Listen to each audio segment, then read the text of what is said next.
હું ગૌશાળા ચલાવું છું. મારી પાસે 100 ગાયું છે, દેશી ગીર ગાયું. અને અત્યારે મારી પાસે ઉનાળો ચાલુ થયો તે પહેલાં 110 લીટર દૂધ હતું. અને આ 4-5 દીથી આ ઝાઝી ગરમીના હિસાબે મારે દૂધમાં ઘણો બધો ઘટાડો આવ્યો છે. માનો ને કે એક ગાય 1 થી 1.5 લીટરનો ઘટાડો આવ્યો છે. ને ગરમીના કારણે બહુ તકલીફ પડે છે. પશુઓને એક તો ગરમીના હિસાબે હાંફ વધારે ચડે છે, પાણીની જરૂરિયાત વધારે પડે છે, ને ગરમીના કારણે બીજી ઘણી બધી તકલીફો પડે છે. ગરમીના કારણે એક તો ફુવારા ગોઠવવા પડે, પંખાની વ્યવસ્થા થતી હોય તો પંખાની વ્યવસ્થા કરવી પડે. અને આવા ઘણા બધા સુધારા વધારા છે, એ થોડા ઘણા કરો તો થોડો ઘણો ફાયદો થાય ખરો.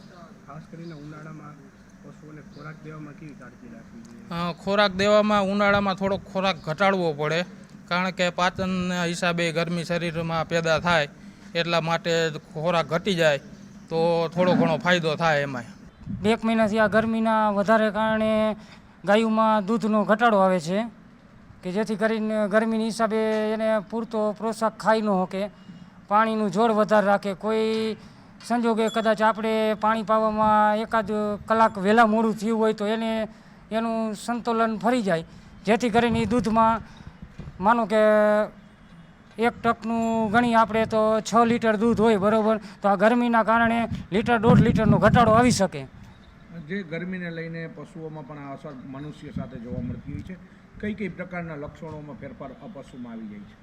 જેમ કે લક્ષણોમાં તો જો એક તો એને ગરમીનું તાપમાનની હિસાબે રહેવાની સગવડતા પતરા હોય તો ફૂલ તપે. આપણે કેમ અમુક જગ્યાએ તડકે રહી ન શકીએ, એની જેમ જ આને અમુક જગ્યાએ તડકે રહી ન શકે.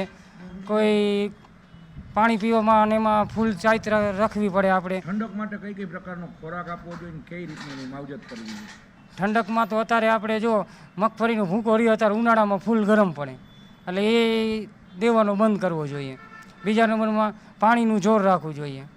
ખાવા પીવામાં એને ટાઈમ રેગ્યુલર મળી રહે, એટલે તમારે દૂધમાં ચાન્સ રહે કે ઓછું ઘટાડો થાય એમ. અત્યારે તાપમાન જાજુ છે, એનાથી ગાયોમાં દૂધ ઘટે છે, અને ગાયોને અત્યારે ખોરાકમાં ઠંડો ખોરાક દેવો પડે, જેથી કરીને પાણી પુષ્કળ પી શકે અને દૂધ ન ઘટે. પણ અત્યારે ગરમી જેવી છે કે માણસો નથી રહી શકતા, તો પશુ ક્યાંથી રહે? કે એને અત્યારે ઉપર પંખા છે, બરાબર, ઠંડા પાણીથી અમે એના પોતા ફેરવી છીએ, છતાંય દૂધમાં ઘટાડો આવે છે.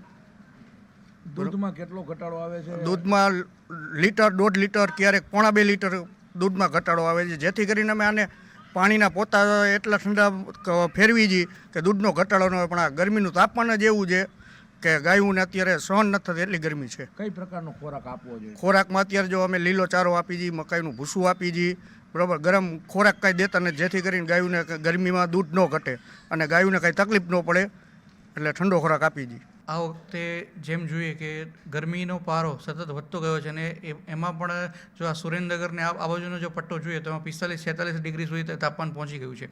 હવે જો દૂધની વાત કરીએ એમાં તો અંદાજિત જે અમારો જે ઘટાડો હોય છે એ 10,000 થી 15,000 જેવો હોય છે, પણ આ વખતે એનાથી બી વધારે ઘટાડો નોંધાતા 17,000-18,000 લીટર દૂધ અમારું જે ઉનાળામાં જે હોય છે એના કરતાં ઘટાડો નોંધાયેલો છે. દર વર્ષે કેટલો ઘટાડો હોય છે, એમાં આ વખતે કેટલો ઘટાડો થાય? દર વર્ષે અમારે 10,000 થી 15,000 જેવો ઘટાડો હોય છે. એની સાપેક્ષમાં અત્યારે 17,000-18,000 લીટર જેવો ઘટાડો નોંધાયેલો છે. પશુપાલકોને કેવી સાવચેતી રાખવી જોઈએ?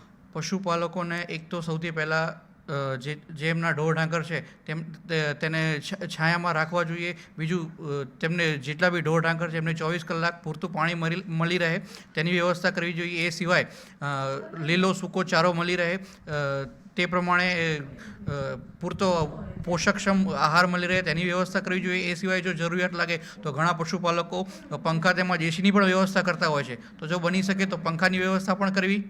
અને એ સિવાય પણ જો ક્યારેક કોઈ એવું ઢોર ઢાંખર તમારું બીમાર લાગે તો સરકારની જે 1962 હોય છે તેનો પણ સંપર્ક કરી શકો છો. તે સિવાય મયુર ડેરી મોરબી પણ તબીબી સહાય આપતી હોય છે, તો તેનો પણ સંપર્ક કરી શકો છો તમે.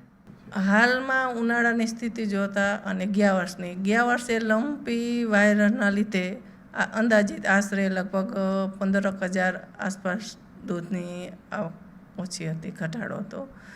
આ વખતે સતત વધતા તાપના લીધે લગભગ 17 થી 18 લીટર 18,000 લીટરની આવક ઘટ છે. અને આ દૂધની જે ઘટ આવતી હોય છે તો ખાસ કરીને પશુપાલકોએ કેવી કાળજી લેવી જોઈએ? પશુને સાવચેતી એ રાખવી જોઈએ કે પશુને પૂરતો આહાર, વધુ પ્રમાણમાં પાણી અને ઉપર સાયણો રાખવો જોઈએ. બીજી અન્ય કેવી કેવી વ્યવસ્થાઓ કરવી જોઈએ?